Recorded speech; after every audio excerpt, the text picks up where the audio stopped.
اس وقت آج کی دنیا کا ایک بہت بڑا مسئلہ یہ ہے، چونکہ ہم کیپٹلزم میں جی رہے ہیں، نہ چاہتے ہوئے بھی اس کے اثرات تو ہماری زندگی میں کچھ نہ کچھ ضرور ہیں۔ میٹیریلزم کا دور ہے، اور جتنا بھی ہم اپنے آپ کو صاحب ایمان سمجھتے ہیں،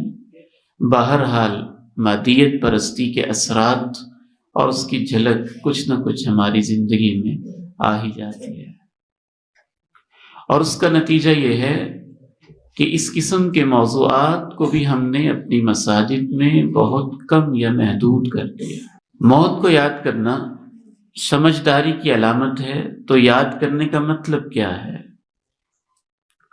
یہ مطلب نہیں ہے کہ اس کا کوئی ہم نے وظیفہ کرنا ہے یا موت کے کوئی الفاظ دہراتے رہنا۔ ایک سائنس ہے یہ بھی، اور ایک علم ہے سیکھنے کا، سکھانے کا۔ سب سے پہلا اس کا مطلب یہی ہے کہ انسان اپنی زندگی میں کوئی بھی نیکی کرے، خیر کا کام کرے، نماز پڑھے، روزہ رکھے، زکوٰۃ دے، گرمی گزارے، سردی گزارے، دن گزارے، رات گزارے، سال گزارے، تو یہ سمجھ کے گزارے کہ پتہ نہیں یہ زندگی کی آخری نماز ہے یا نہیں۔ میں کبھی کبھی حیران ہوتا ہوں کہ ہم اپنے دین کی حقیقی تعلیمات سے کس قدر دور ہیں۔ ایک شخص کو اگر یہ بتایا جائے کہ کسی بھی وقت تمہیں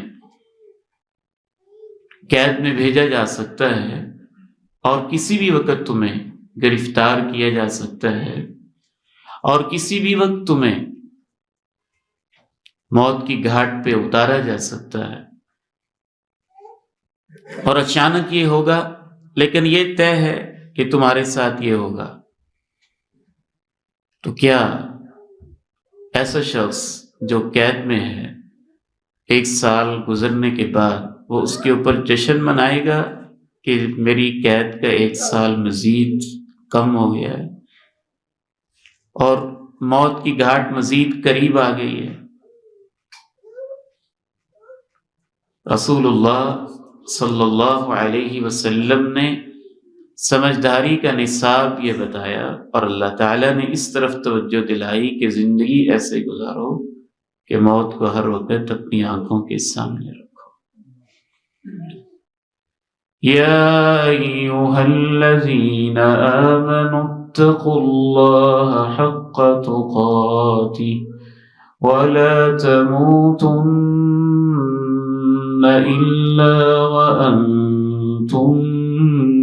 مسلمون۔ ایمان والو،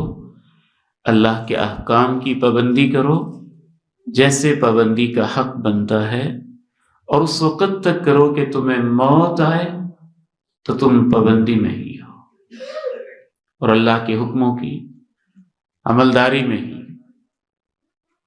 رسول اللہ صلی اللہ علیہ وسلم نے ارشاد فرمایا، صلی صلاۃ مودع، نماز پڑھو تو ایسے پڑھو کہ شاید یہ زندگی کی الوداعی نماز ہے۔ اسی لیے رسول اللہ صلی اللہ علیہ وسلم کی یہ کیفیت ہوتی، صحابی بیان کرتے ہیں، کان لہ عزیز کعزیز المرجل، میں آپ کے پاس گیا، آپ اللہ کے حضور نماز ادا کر رہے تھے، اور آپ کے سینے کے اندر گڑگڑاہٹ کی ایسے آواز آ رہی تھی، اندر ہی اندر غم سے ایسے گائل ہوئے جا رہے تھے، جیسے ہنڈیا کے اندر پانی رکھا ہو، ابل رہا ہو تو اس کے ابلنے کی آواز آتی ہے، آپ کا سینہ ایسے کھول رہا۔